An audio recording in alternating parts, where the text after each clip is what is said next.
అందరికీ కూడా జై శ్రీరామ్ అండి. జై గురుదేవ దత్త. అలాగే అందరికీ శివరాత్రి శుభాకాంక్షలు.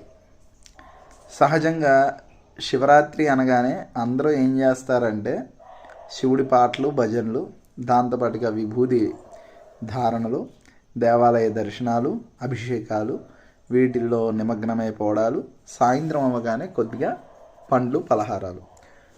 సహజంగా ఎవరు కూడా అన్నం కానీ, భోజనాలు కానీ వండడం అనేది కానీ, పెట్టుకోవడం అనేది కానీ ఉండదు.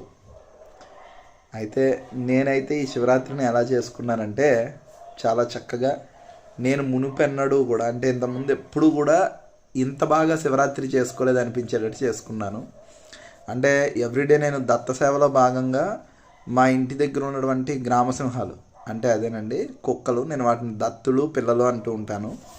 అయితే వాటికి నేను వండుకున్న అన్నం కాకుండా, ఇంట్లో సరిపోయినది కాకుండా కొంచెం ఎక్కువ వండి వాటికి మేము సేవగా పెట్టడం జరుగుతూ ఉంటుంది. ఇది దత్త సేవలో ఒక భాగం. అయితే ఈ రోజున అదృష్టం కొద్దీ శివరాత్రి రోజున ఎవరు కూడా వాటికి ఏ విధమైనటువంటి పదార్థం పెట్టరు కాబట్టి నేను మా చుట్టుపక్కల ఉండేటువంటి గ్రామసింహాలు, అంటే వాళ్ళలో కూడా నీకు కనబడినటువంటి శివతత్వం, శివుడి యొక్క స్వరూపంగానే నేను భావిస్తాను వాటిని కూడా. కాబట్టి ఈ రోజున అటువంటి జీవరాశుల్లో పరమేశ్వరుని చూసుకుంటూ పరమేశ్వర సేవ చేయాలనే సంకల్పంతో ఏదో నా వంతు నాకున్న దాంట్లో కొద్దిగా ఇలా వాటి కోసం అన్నాన్ని వండడం, వాటిలో మళ్ళీ వాటికి కూడా మళ్ళా పప్పు కూరలు రుచి ఉండదు కాబట్టి కొద్దిగా పార్లేజీ బిస్కెట్లు యాడ్ చేయడం అనేది జరుగుతుంది. ఇలా దత్త సేవని ప్రతిరోజు కంటిన్యూ చేయడం జరుగుతుంది. కాకపోతే ఇప్పటివరకు నేను వీడియో పెట్టలేదు, ఎందుకో ఈరోజు పెట్టాలనిపించింది. ఆ పరమేశ్వరుడు ప్రత్యక్షంగా నాకు ఇచ్చినటువంటి ఒక గొప్ప వరంగా భావిస్తున్నాను ఈ రోజుని.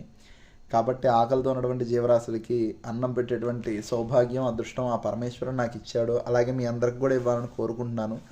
మీరు ఎంత ఉపవాసాల్లో ఉన్నప్పటికీ కూడా మీ చుట్టుపక్కల ఉన్నటువంటి జీవరాశులకి అంతో ఇంతో మీకు చేతనైనంత ఏదైనా పెట్టడం అనేది చెయ్యండి.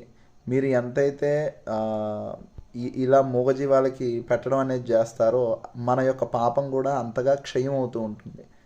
ఇలా అందరికీ కూడా పరమశివుడు అనుగ్రహం కలిగి అందరూ కూడా ఎన్నో శివరాత్రులు జరుపుకోవాలని కోరుకుంటూ జై శ్రీరామ్. హర హర్ మహాదేవ్. శంభో శంకర.